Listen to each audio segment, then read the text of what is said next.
A decisão de empreender é acompanhada de muitos sonhos. Afinal, muitos de nós não nascem para herdar uma herança depois. Também nem sempre com um bom talento, né, Matheus? Aquele que vai fazer toda a diferença. E sequer, se a gente for pensar honestamente, não é qualquer um que tem sorte para ganhar na Mega Sena. Exatamente. Pensando nisso, empreender é a melhor forma de você gerar oportunidades, de ter uma vida abundante, ter liberdade financeira, de espaço e de tempo. Mas afinal de contas, o que é o empreendedorismo?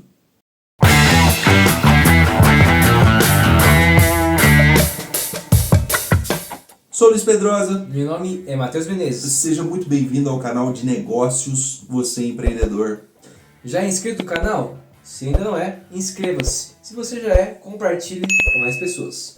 Luiz, tem que comentar com o pessoal. Vocês estão vendo esse cenário diferente, todo branco? Calma, que a gente está passando por algumas mudanças e tenho certeza, nós temos certeza que você vai gostar muito do cenário que vem por aí. Empreender nada mais é que agregar valor ao mercado. O mercado ele é composto por vários componentes aí, que seria os lojistas, as fábricas, os consumidores.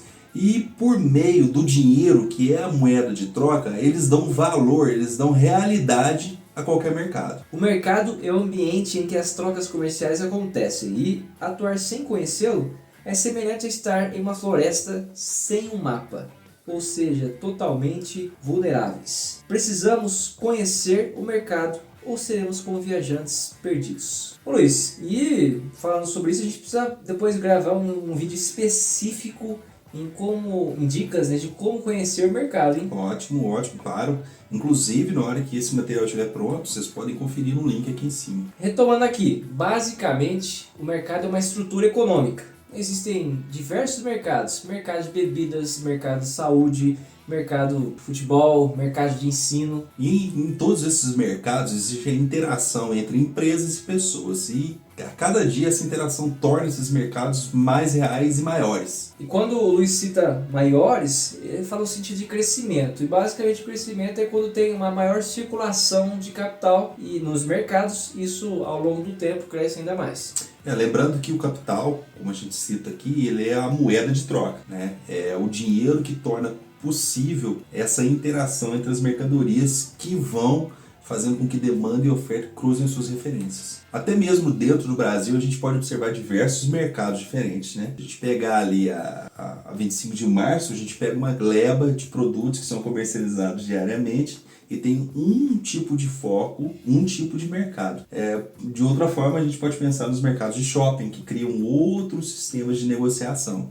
A gente pode pegar, como você citou ali, 25 de março, o Brás, por exemplo, pode pegar o mercado do estado de São Paulo, que seria o principal mercado do país, por exemplo. Então, mercados podem ser pequenos, médios, grandes, podem ser limitados por um espaço geográfico ou não ter fronteira nenhuma, podem ter sexo, como produtos femininos, ou podem ter até questões alimentícias, quando a gente fala do público, por exemplo, vegano. Então, se a gente pega e define o empreendedorismo como um ato de agregar valor dentro do mercado, significa que o empreendedorismo ele está agregando valor a qualquer um desses componentes que potencializa esse mesmo mercado. Basta você, empreendedor, ter a percepção em qual mercado você vai atuar, para que você entenda qual que é aquele público, o que aquele público tem de necessidade, qual que é a dor daquele público, porque você tendo isso definido em mente, bem claro, você vai conseguir criar uma estrutura que atenda aquele tipo de mercado, seja aquele mercado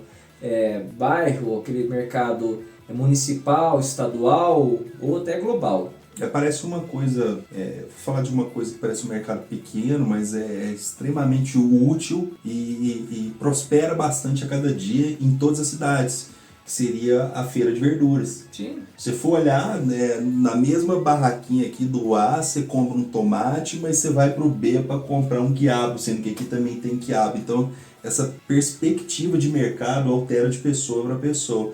É isso que vai agregando valor e girando cada vez mais. E o que muita gente pode citar como se fosse um mercado arcaico, né? Feirinhas e tal, mas não, alimento nunca vai deixar de ter uma procura, então Sim. Tem que existir uma oferta.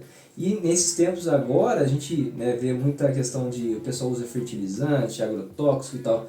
Hoje muita gente com a questão da saúde em si, as pessoas estão priorizando produtos realmente naturais, orgânicos, sem nenhuma transformação ali, porque a gente vê muita coisa que acontecendo, alimentos diferentes que vão causar algumas doenças. As pessoas hoje buscam muita qualidade de vida em si no que elas colocam para dentro do corpo. E é uma necessidade básica de alimentação, né? Então, quanto maior a qualidade dela, com certeza melhor vai ser a sua qualidade de vida. Exatamente. Então, você está assistindo aí, talvez na sua cidade as pessoas não estejam atacando tanto esse mercado. Então, tá aí uma ótima oportunidade de você investir. Uma outra maneira de agregar valor aqui, Luiz, estava lembrando, é o caso do Henry Ford, que ele proporcionou. Ele fez produção em massa de veículos que fossem simples da manutenção, e aí permitiu que a gente pudesse explorar novos territórios, conhecer mais locais com menos tempo, poupando energia nossa e principalmente dos animais, né? Porque antigamente tudo era feito a cavalo, então eles também agradecem. Isso quando não sacrificava mais ainda o animal puxando uma charrete pesadíssima, né? Sim.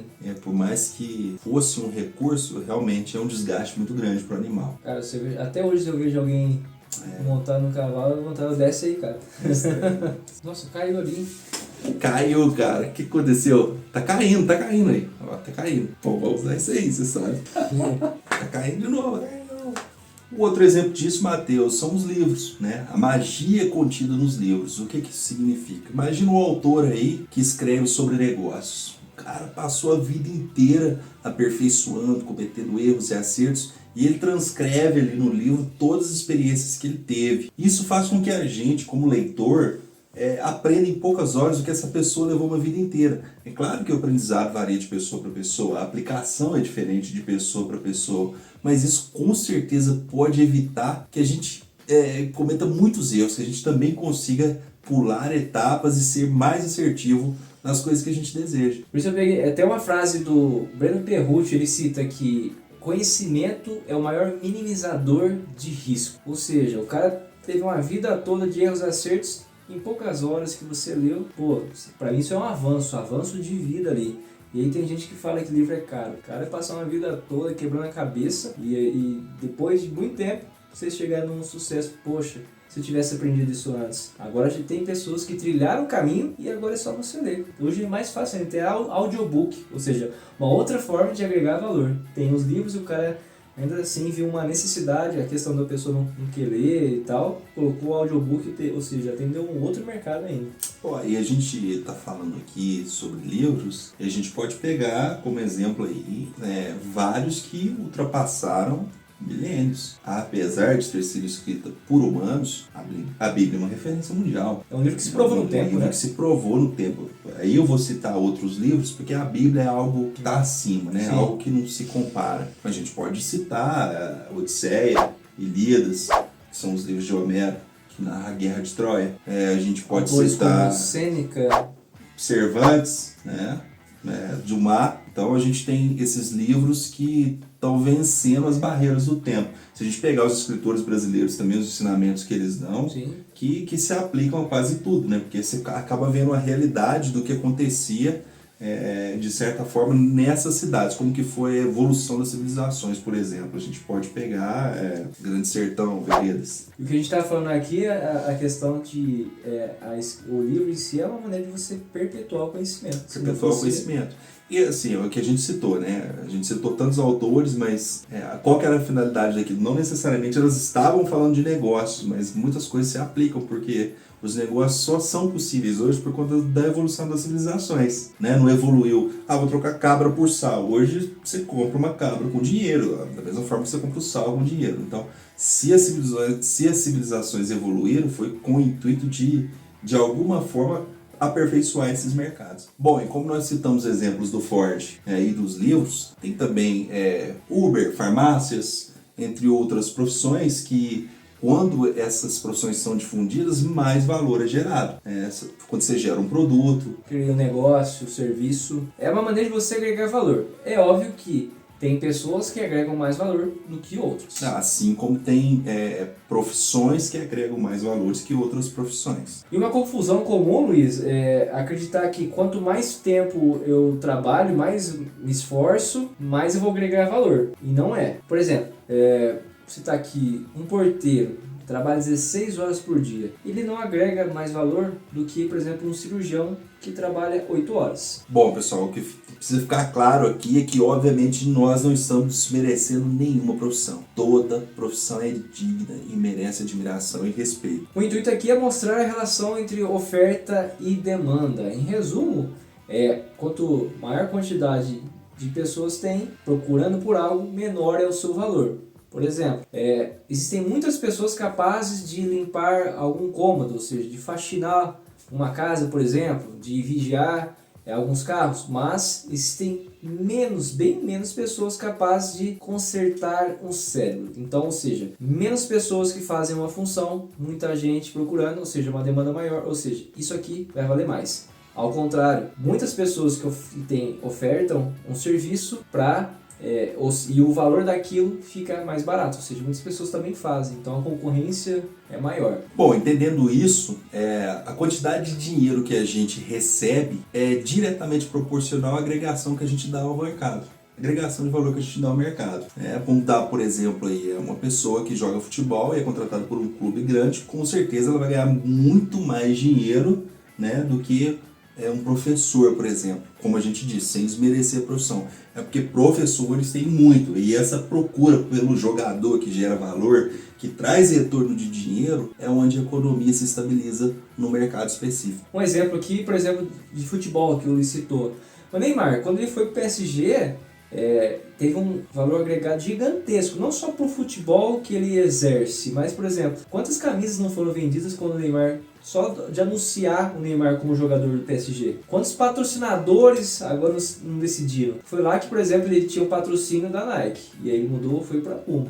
E foi um dos melhores patrocínios históricos, sim, que mais foram pagos por jogador. Então, assim, se tem uma grande marca pagando muito bem para o atleta, aí tem coisa, ou seja, ele agrega muito valor. Imagine também quantos empregos esse cara não gera. Porque ele tem uma empresa, né, que agencia ele. Então, assim, tá muito ligado também a questão do mercado por vidas que você transforma. Quantas vidas são beneficiadas, quantos salários são pagos para várias famílias quando o Neymar vai pro PSG, entende? Sim, tem uma demanda de camisa por qualquer jogador que tá lá, mas esse cara aqui é diferenciado, então vai vender mais, então tem que contratar mais pessoas, então tem que agregar mais serviços, tem que contratar pessoas para fazer marketing, tem pessoas para a gestão. E o que está por trás disso também, né? A gente pode citar como exemplo toda essa criação de produtos por trás, né? A criação a marca Neymar. A marca Neymar. O cara lá vai vender, só dar um exemplo para ilustrar aqui, 1 milhão de camisas. Para produção de 1 milhão de camisas tem toda uma confecção, todo um silk. Aí depois tem todo o trabalho de logística de transporte para essas camisas chegarem aos pontos certos. As lojas que vão disponibilizar lá na vitrine.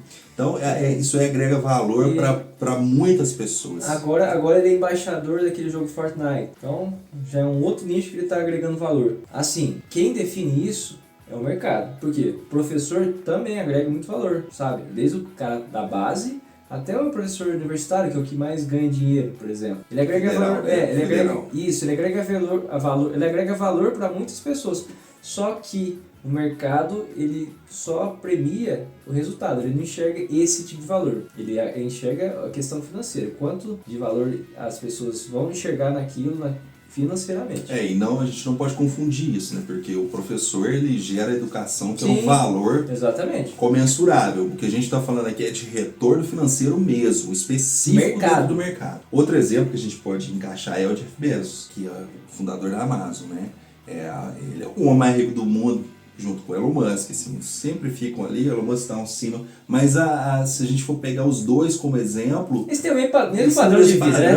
Esse mesmo padrão. A grande questão é que a fortuna deles é um volume até pequeno, perto da quantidade de valor que foi gerado por trás das empresas que eles estão. E bilhões de pessoas utilizam os serviços deles, bilhões de pessoas... Por exemplo, hoje não precisa ir no mercado, não precisa ir na loja, porque consegue isso da comodidade da sua casa através da internet, identificar o melhor produto com o melhor preço, com a melhor avaliação do fornecedor que entregue naquele tempo que ele quer, na casa dele ou outro endereço, e ainda com cashback. Então, assim, é um valor gigantesco agregado que o mercado em si, né, bilhões de pessoas enxergam. Então, esses caras, uma pequena parte disso volta para eles e a fortuna que eles têm hoje. E aí que entra a beleza do empreendedorismo, que empreender é agregar valor ao mercado, como o Luiz disse. Então, Jeff Bezos agregou muito mais valor do que o cirurgião, que agregou muito mais valor, por exemplo, do que aquele porteiro que a gente falou. Então, quanto mais valor você agrega a mais pessoas,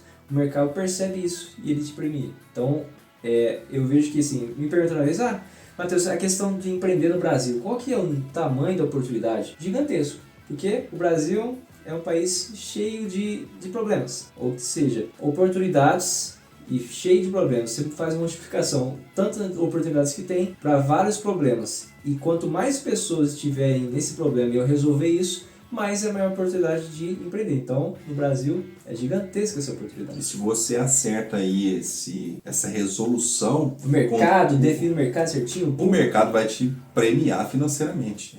O mercado funciona assim, a economia funciona assim. Por quê? Porque você está resolvendo um problema específico, você está resolvendo uma necessidade. Agora, quando a gente identifica uma demanda de mercado e estrutura isso numa empresa, num negócio, a gente qualifica pessoas delegando algumas funções que a gente deveria fazer caso não tivesse essas pessoas. Delegar é uma maneira de você ter liberdade. Quando você faz isso, você arruma pessoas que consigam fazer o trabalho para você, por você, tão bem ou melhor ainda. Ou seja, você identificou a oportunidade, agregou valor àquele mercado, agora estruturou isso em um negócio e aí trouxe um time para trabalhar com você. Logo, você agora não faz todas as funções. Você tem pessoas fazendo diversas funções e isso vai te dar uma liberdade. E isso funciona sendo você dono ou não de uma empresa. Às vezes você pode desempenhar uma função ou várias funções como um profissional que está cedendo a sua mão de obra. E como que é a forma mais fácil de estruturar isso? É criando processos. Uma vez que empresas são processos e pessoas. Os processos estão andando certo, as pessoas são treinadas, qualificadas. As pessoas certas são treinadas, qualificadas.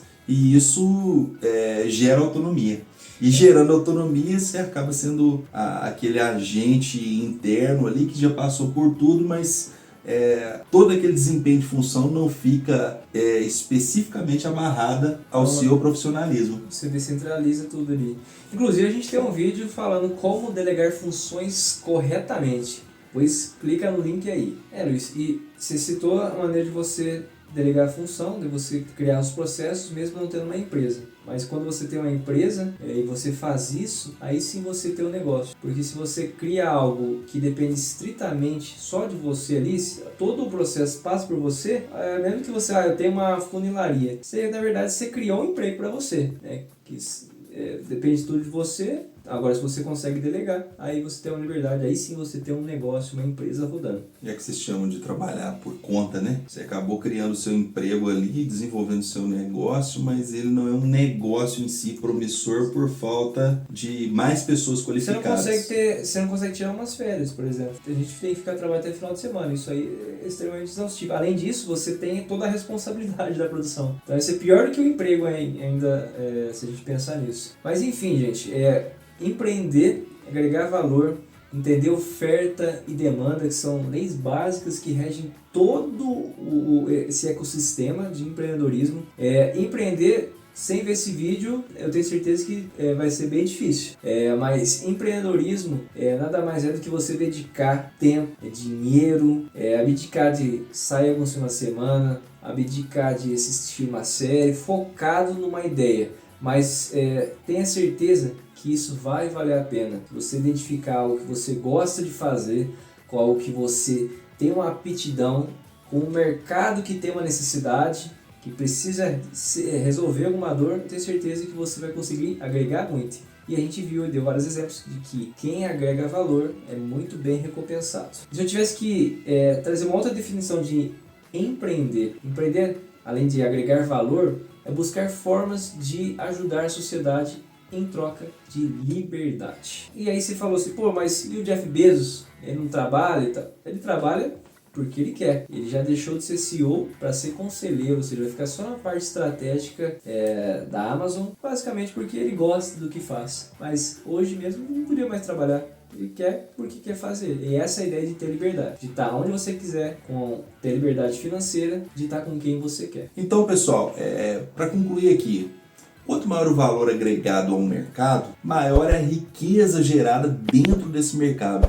E parte dessa riqueza é justamente a remuneração desses empreendedores. São aquelas pessoas que resolveram entrar no negócio lá no começo e criar todo um ciclo novo de negócios. Luiz, a gente falou de empreendedorismo, falou de que empreendedorismo é agregar valor, falamos de esforço, resultado, a gente falou de oferta, Então, demanda. como é que a gente vai agregar valor a esse mercado? Isso é um conteúdo para o próximo vídeo.